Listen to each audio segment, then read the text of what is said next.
కవితక గమ్మత్ చెప్తుంది. బీఆర్ఎస్ నాది, కొత్త పార్టీ పెట్టను, ఎప్పటికైనా సీఎం అవుతా, అది 10 ఏళ్లకో 20 ఏళ్లకో ఎలాగైనా నెరవేర్చుకుంటా, దయ్యాలను ఏరి పడేస్తేనే పార్టీకి మనుగడ, రామన్నతో ఎలాంటి విభేదాలు లేవు, సమస్యలు ఉన్నాయి పరిష్కరించుకుంటాం, పార్టీ నేతల సపోర్టు లేకనే ఎంపీగా ఓడిపోయా, మా పిఏ స్థాయి వ్యక్తుల ఫోన్లు ట్యాప్ అయినాయి, విచారణకు రమ్మని సిట్టు నుంచి కాల్స్ వచ్చాయి, నాకు ఎప్పటికీ కేసీఆర్ ఒక్కరే నాయకుడు, రాబోయే ఎన్నికల్లో ఎమ్మెల్యేగా పోటీ చేస్తా అంటున్నారు తెలంగాణ జాగృతి అధ్యక్షురాలు బీఆర్ఎస్ ఎమ్మెల్సీ కల్వకుంట్ల కవిత.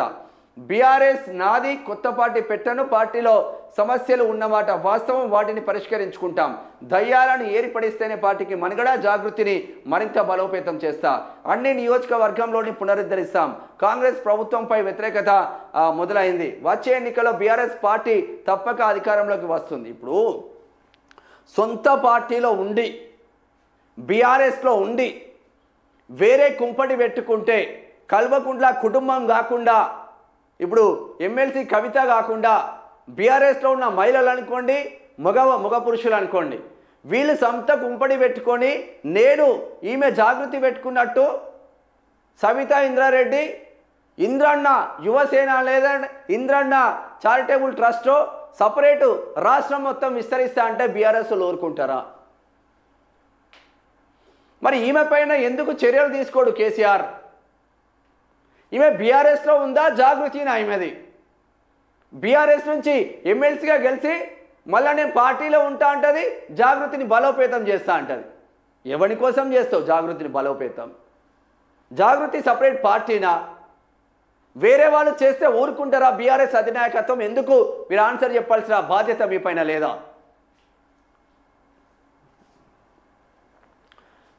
కవితక గమ్మత్ చెప్తుంది. బీఆర్ఎస్ నాది, కొత్త పార్టీ పెట్టను, ఎప్పటికైనా సీఎం అవుతా, అది 10 ఏళ్లకో 20 ఏళ్లకో ఎలాగైనా నెరవేర్చుకుంటా, దయ్యాలను ఏరి పడేస్తేనే పార్టీకి మనుగడ, రామన్నతో ఎలాంటి విభేదాలు లేవు, సమస్యలు ఉన్నాయి పరిష్కరించుకుంటాం, పార్టీ నేతల సపోర్టు లేకనే ఎంపీగా ఓడిపోయా,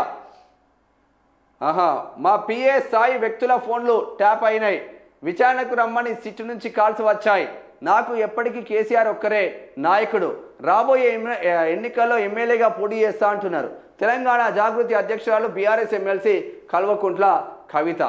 బీఆర్ఎస్ నాది, కొత్త పార్టీ పెట్టను, పార్టీలో సమస్యలు ఉన్నమాట వాస్తవం, వాటిని పరిష్కరించుకుంటాం, దయ్యాలను ఏర్పడిస్తేనే పార్టీకి మనుగడ, జాగృతిని మరింత బలోపేతం చేస్తా, అన్ని నియోజకవర్గంలోని పునరుద్ధరిస్తాం, కాంగ్రెస్ ప్రభుత్వంపై వ్యతిరేకత మొదలైంది, వచ్చే ఎన్నికల్లో బీఆర్ఎస్ పార్టీ తప్పక అధికారంలోకి వస్తుంది. ఇప్పుడు సొంత పార్టీలో ఉండి బీఆర్ఎస్లో ఉండి వేరే కుంపటి పెట్టుకుంటే కల్వకుంట్ల కుటుంబం కాకుండా, ఇప్పుడు ఎమ్మెల్సీ కవిత కాకుండా బీఆర్ఎస్లో ఉన్న మహిళలు అనుకోండి, మగ పురుషులు అనుకోండి, వీళ్ళు సొంత కుంపడి పెట్టుకొని నేను ఈమె జాగృతి పెట్టుకున్నట్టు సవితా ఇంద్రారెడ్డి, ఇంద్రన్న యువసేన లేదా ఇంద్రన్న చారిటబుల్ ట్రస్ట్ సపరేటు రాష్ట్రం మొత్తం విస్తరిస్తా అంటే బీఆర్ఎస్లు ఊరుకుంటారా?